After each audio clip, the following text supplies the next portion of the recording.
haddaanan indhaha iska arki karina bal uun danta guud isu garab socda.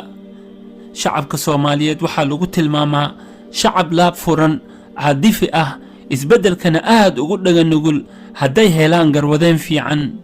nasiib darro wixii ka dambeeyey facii koowaad ee leegada ee raggii iyo dumarkii SYL iyo SNL marba marka ka dambeysay waxaa sii xumaanaysay tayada iyo wadaniyadda siyaasiyiinta kuwa xukunka haya iyo qaarka ka soo horjeedaba.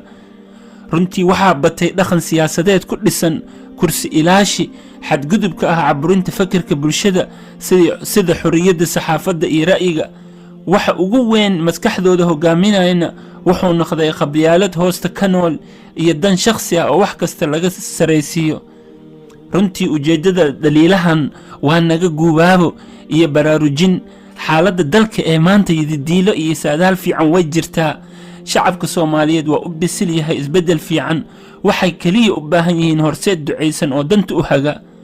waxaan ku boorinaynaa garwadeennada siyaasadeed inay noqdaan talo wadaag, si qalbi furana isugu afgartaan sidii loo gaari lahaa tartan xalaal ah oo loogu tartamo daryeelka danta guud.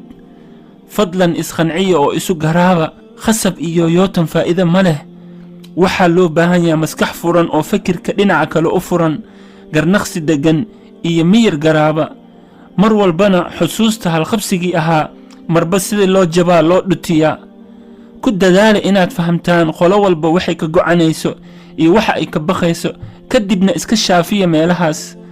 markaad walbaahinta isticmaalaysaan iska ilaaliya hadallada laablakaca ay hogaaminayso iyo carada aan cilmiyeysnayn, taasoo xogxogaysa boogihii hore.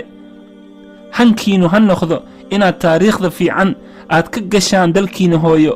waari maysiine war ha idinka haro. waa walaalkiin Baazi Busuri iyo barnaamijkii horumar ummadaada. baaraka allahu fiikum.